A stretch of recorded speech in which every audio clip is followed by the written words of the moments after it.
के आधार पर लिया है। गौरतलब है कि इससे पहले साल 2016 में विधायक बीएल कुशवाहा की सदस्यता जेल जाने की वजह से रद्द हुई थी और इसी पर देखिए ये रिपोर्ट।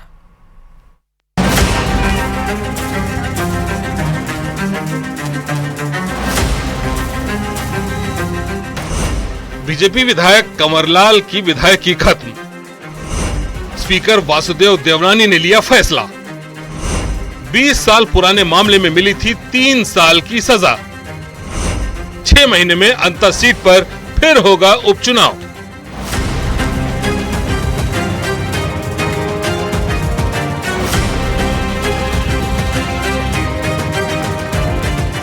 इक्कीस मई को कंवरलाल मीणा ने झालावाड़ के एसीजेएम कोर्ट में सरेंडर किया और उसके 2 दिन बाद कानून के जानकारों से सलाह लेते हुए कंवरलाल मीणा को बर्खास्त कर दिया गया।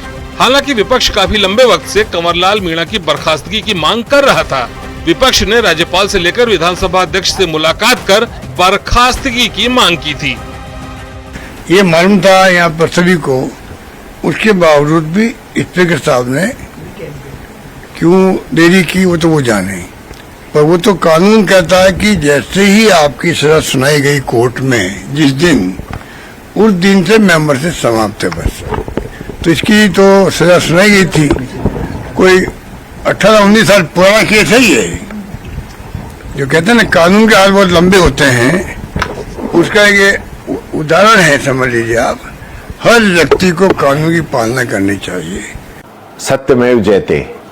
आज सत्य की जीत हुई है, संविधान की जीत हुई है।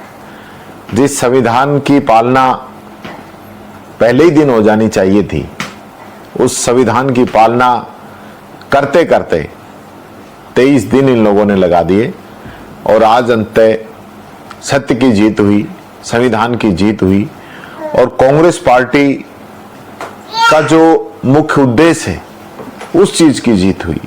आज कांग्रेस चाहती है कि देश के अंदर संविधान का, कानून का राज रहे, लेकिन यहां जिस प्रकार से राजस्थान के अंदर कंवरलाल मीणा विधायक की सदस्यता खत्म करने के लिए जिस प्रकार से इस पूरे मामले को डिले किया गया, सदस्यता निरस्त करने के लिए फाइल को बार बार घुमाया गया, वो देखने लायक था।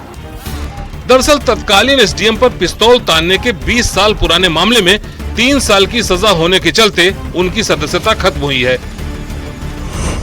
लोक प्रतिनिधित्व अधिनियम 1951 की धारा 8/3 के मुताबिक 2 साल से ज्यादा की सजा होने पर प्रतिनिधि की लोकसभा या फिर विधानसभा की सदस्यता खत्म हो जाती है। कंवरलाल मीणा की सदस्यता रद्द होते ही विधानसभा में एक बार फिर सदस्यों की संख्या 199 रह गई है। ऐसे में अब 6 महीने के अंदर फिर इस सीट पर चुनाव होगा। इस मामले में मैंने पहले भी कहा था कि एजी से राय ली जा रही है।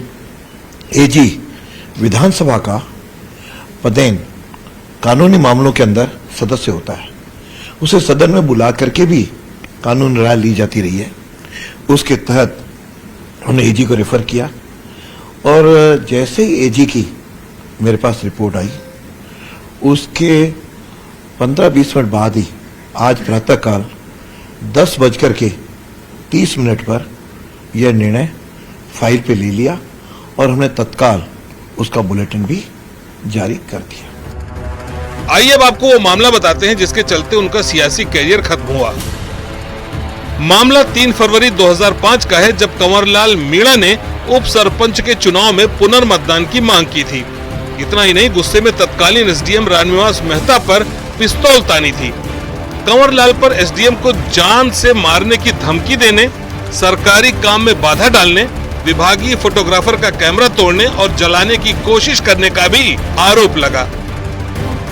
निचली अदालत ने 14 दिसंबर 2020 को कंवरलाल मीणा को दोषी मानते हुए 3 साल की सजा और 25,000 रुपए का जुर्माना लगाया था।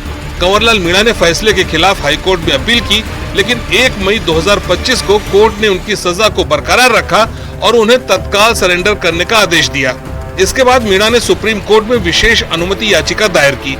सुप्रीम कोर्ट ने 7 मई 2025 को उनकी याचिका खारिज करते हुए उन्हें 2 सप्ताह के भीतर ट्रायल कोर्ट के सामने आत्मसमर्पण करने का निर्देश दिया, जिसके बाद 21 मई 2025 को कंवरलाल मीणा ने सरेंडर कर दिया। साल 2003 में कंवरलाल मीणा ने खानपुर से निर्दलीय प्रत्याशी के तौर पर पहला चुनाव लड़ा, लेकिन हार का सामना करना पड़ा। 2005 में अकलेरा से पार्षद पद का चुनाव लड़ा, हार मिली। 2013 में मनोहर थाना विधानसभा से बीजेपी के टिकट पर जीत के बाद विधायक बने। 2018 में उनका टिकट काट दिया गया, वो चुनाव नहीं लड़ पाए। 2023 में उन्हें अंता विधानसभा सीट से बीजेपी ने फिर टिकट दिया और वो चुनाव जीत गए, लेकिन अब बर्खास्त किए जा चुके हैं। न्यूज़ 18 राजस्थान के लिए सुधीर कुमार शर्मा की रिपोर्ट। चलिए खबरों में आगे बढ़ते हैं। बात चुरू विधायक हरलाल सहारण की करते हैं, क्योंकि ये भी एक मुश्किल में फंस गए हैं। कोर्ट से झटका लगने के बाद अब बीजेपी विधायक हरलाल सहारण की मुश्किलें बढ़ गई हैं।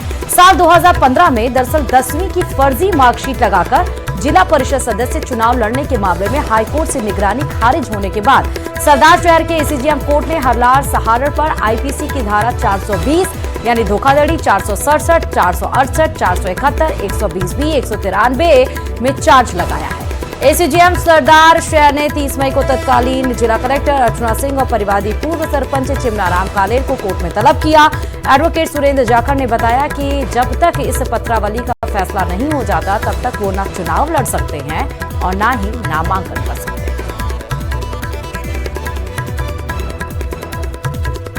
में इन्होंने फर्जी मार्कशीट और अंक तालिका लगाकर और इन्होंने नॉमिनेशन फॉर्म भरा था। उसके साथ इन्होंने अपना शपथ पत्र पेश किया था, ये जानते हुए कि ये दस्तावेज है, ये फर्जी है, और इनको असली के रूप में काम में लेते हुए इन्होंने चुनाव जीता था। इसके खिलाफ है जब यहाँ पर चिमनाराम जी ढाढर पूर्व सरपंच ने परिवाद पेश किया तो कोर्ट ने इस पर प्रसिद्धान ले लिया।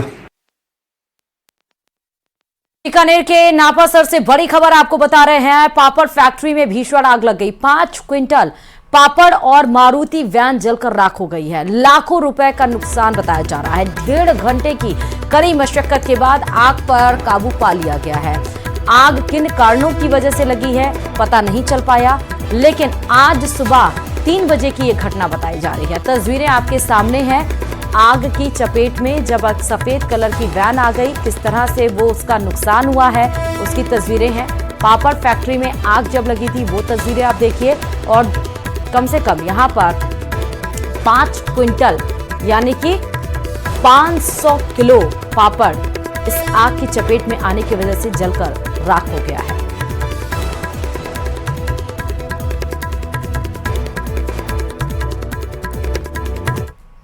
खबर अजमेर से है, जहां किशनगढ़ के कम्युनिटी सेंटर के स्टोर रूम में शनिवार सुबह अचानक आग लग गई। कुछ ही मिनटों में आग ने विकराल रूप धारण कर लिया और पूरा स्टोर लपटों से घिर गया। मौके पर मौजूद स्थानीय लोगों ने तुरंत दमकल विभाग को सूचित किया। सूचना पर दमकल कर्मियों की टीम घटनास्थल पर पहुंची। कड़ी मशक्कत के बाद आग पर काबू पाया गया। बताया ये जा रहा है कि स्टोर में सिलेंडर रखे हुए थे। अगर समय रहते सिलेंडर बाहर नहीं निकलते तो बड़ा हादसा हो सकता था। अभी आग लगने के कारणों का खुलासा नहीं हुआ है।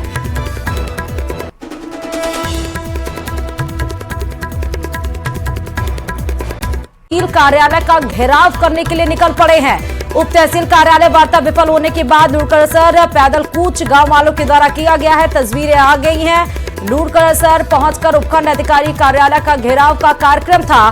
देर रात 1 बजे प्रशासन के साथ बातचीत हुई थी। बात के बाद ही आंदोलनकारी मान गए थे, लेकिन प्रशासन ने 5 जून तक समय मांगा था। 5 जून तक मांगे नहीं माने जाने पर बड़े आंदोलन की चेतावनी दी गई थी। केशवानंद ग्रामोत्थान संस्था में अनियमितताओं और भ्रष्टाचार के खिलाफ हुई महापंचायत और उसके बाद से ये ग्रामीणों का आक्रोश उप तहसील कार्यालय के घेराव को लेकर ग्रामीणों ने पैदल ही कूच कर दिया है। भ्रष्टाचार के खिलाफ ये महापंचायत हुई थी।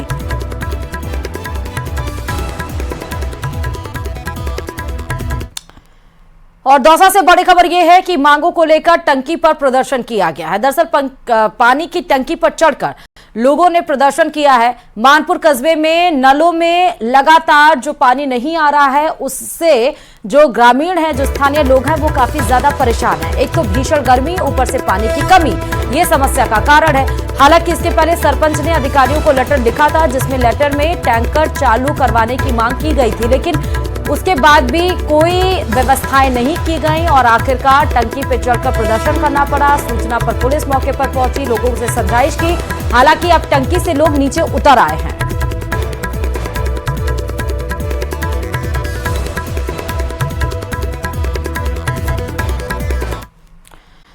और राजधानी दिल्ली से जुड़ी बड़ी खबर के साथ नीति आयोग की अहम बैठक शुरू हो चुकी है। प्रधानमंत्री नरेंद्र मोदी की अध्यक्षता में गवर्निंग काउंसिल की ये नीति आयोग की बैठक हो रही है, जिसमें बैठक की जो थीम है वो है विकसित भारत के लिए विकसित राज्य। मुख्यमंत्री भजनलाल शर्मा कई राज्यों के साथ भारत मंडपम पहुंचे हैं और नीति आयोग की जो बैठक शुरू हुई है उसमें हिस्सा लिए हैं। ज्यादा जानकारी के साथ संवाददाता विनीत इस खबर पर जुड़े हुए हैं। विनीत, ये जो काउंसलिंग की बैठक हो रही है, मतलब कि जो गवर्निंग काउंसिल की, वो कितनी महत्वपूर्ण? हाँ जी, निश्चित तौर पर मैं आपको बताना चाहूंगा कि नीति आयोग की गवर्निंग काउंसिल की जो बैठक है वो काफी महत्वपूर्ण में है, क्योंकि अगर हम बात करें जिस तरह से राज्यों के विकास की बात होती है या फिर राज्यों को फंड देने की बात होती है, इसको लेकर के चर्चा होता है। इसके साथ ही साथ एक प्रेजेंटेशन जो है वो केंद्र सरकार की ओर से दिया जाता है, नीति आयोग की ओर से दिया जाता है और उसके द्वारा यह बात बताई जाती है कि आखिरकार किन नीतियों का पालन किया जाए, किस तरह से फाइनेंशियल डिसिप्लिन लाया जाए या फिर किस तरह से जो परियोजनाएं हैं उन्हें लागू किया जाए, जिससे राज्य का विकास होगा, देश का विकास होगा। यहाँ पर एक मौका राज्य की ओर राज्य को भी मिलता है कि राज्य जो है वो अपनी जरूरतों को बता सकता है, वो अपनी आवश्यकता को बता सकता है। साथ ही साथ यह भी राज्य बता सकता है कि वहां की जो स्थिति है, परिस्थिति है, वह कैसे दूसरे राज्यों से भिन्न है।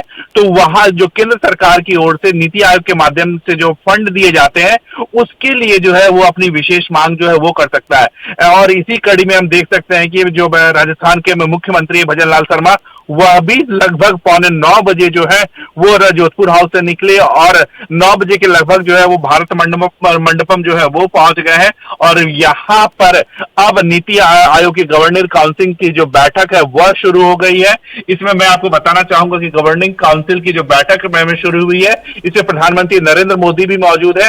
साफ तौर पर जिस तरह से राज्यों को, क्योंकि अगर हम बात करें प्रधानमंत्री नरेंद्र मोदी के विजन की बात करें तो 2047 तक राज्यों को विकसित बनाना चाहते हैं और देश को विकसित बनाना चाहते हैं, और इसमें सभी राज्यों की भूमिका जो है वो काफी महत्वपूर्ण हो जाती है। और इसी कड़ी में हम इसी पृष्ठभूमि में हम इस बैठक को देख सकते हैं। जी, 10वीं गवर्निंग काउंसिल की बैठक है ये। विनीत, और बिल्कुल सही कहना है कि 2047 तक जिस तरह से भारत को विकसित राष्ट्र बनाना, उसके तहत ये गवर्निंग काउंसिल की बैठक हो रही है। कौन कौन इसमें मौजूद रहने वाले हैं?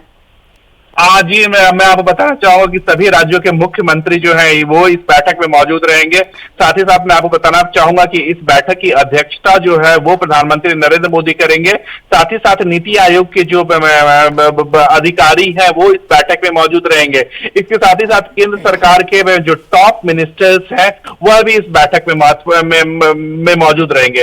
तो साफ तौर पर यह जो बैठक में है वो काफी महत्वपूर्ण हो जाती है, क्योंकि अगर हम इसके आकार को देखें कि जिस तरह से इसका जो आकार है, जिसमें प्रधानमंत्री नरेंद्र मोदी जो है वो शामिल है, साथ ही साथ अगर हम बात करें राज्यों के मुख्यमंत्री जो है वो इसमें शामिल है, नीति आयोग के जो सदस्य हैं वो इस बैठक में शामिल है। तो साफ तौर पर यह जो बैठक है वो काफी महत्वपूर्ण हो जाती है। एक और बड़ी बात यहाँ पर मैं आपको बताना चाहूंगा कि जो नीतिगत बात में होती है वह जो है या फिर जिस तरह से जो केंद्र सरकार की ओर से जो योजनाएं बनाई जाती है उसकी जो फंडिंग की जाती है उसको लेकर के जो फैसला है वह जो है वह इसी आयोग में होता है। क्योंकि अगर हम देखें कि विभिन्न योजनाओं के लिए जो केंद्र में प्रायोजित जो योजनाएं हैं उसके लिए फंडिंग जो केंद्र बैंक सरकार की ओर से किया जाता है, जो नीति आयोग की ओर से जो किया जाता है, दिशा निर्देश दिए जाते हैं। साथ ही साथ अगर हम बात करें कि जहां पर कुछ राज्य जो है वो पिछड़ रहे हैं तो वहां पर नीति आयोग से या फिर हम कह सकते हैं कि प्रधानमंत्री नरेंद्र मोदी की ओर से मार्गदर्शन भी जो है वो मिलता है। यहाँ पर चूंकि सभी बड़े लोग यहाँ पर मौजूद रहते हैं तो राज्यों के लिए भी एक बड़ा मौका होता है कि वह के लिए फंड जो है वो मांग सकता है वो है, या फिर कम से कम अपनी बात जो है वह वहां पर रख सकता है। ठीक है, ये बताइए विनीत, क्योंकि अभी बीकानेर का दौरा करने के लिए गए थे पीएम नरेंद्र मोदी और बड़ी सौगात 2600 करोड़ रुपए की ये बड़ी सौगात देकर आए हैं। राजस्थान की दृष्टि से नीति आयोग की जो ये काउंसलिंग की बैठक हो रही है वो कितनी महत्वपूर्ण है?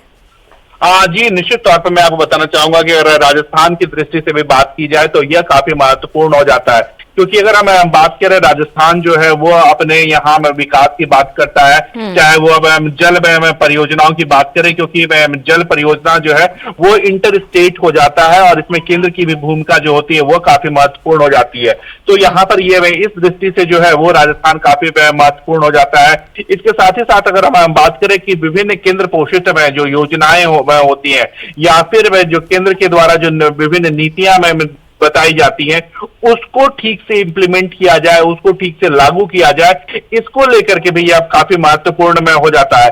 राजस्थान के मुख्यमंत्री से आज जब अनौपचारिक तौर पर हमारी मुलाकात हुई थी आज सुबह जोधपुर हाउस में, तब उन्होंने यह बात हमसे कही थी कि विकसित राजस्थान को अब जो संकल्प है या फिर विकसित राजस्थान की जो संकल्पना है उसे किस तरह से पूरा किया जाए और इसके लिए जो जरूरी चीजें होंगे उसकी बात जो है वह नीति आयोग की बैठक में करेंगे। जी अच्छा, इसमें यह भी बात निकल के सामने आती है कि केंद्र सरकार, राज्यों और केंद्र शासित जो प्रदेश हैं, देश में जो मौजूदा विकास से जुड़ी जितनी चुनौतियां हैं वो भी सामने रखी जाएंगी। और इसी के साथ ही बहुत शुक्रिया विनीत तमाम जानकारी देने के लिए इस खबर पर। तो 10वीं ये बताई जा रही है कि नीति आयोग की ये गवर्निंग काउंसिलिंग की बैठक है और प्रधानमंत्री नरेंद्र मोदी की अध्यक्षता में हो रही है। 2047 का जिस तरह पीएम का विजन है कि विकसित राष्ट्र बनाना और उसके तहत ही विकसित राज्य को लेकर ये थीम भी रखा गया है और जितनी भी चुनौतियां इसको लेकर वो रखी जाएंगी, क्या कुछ इसमें इम्प्लीमेंटेशंस करने हैं, वो सब इसमें सुझाव दिए जाएंगे। बीकानेर के महाजन से बड़ी खबर आपको बताते चले।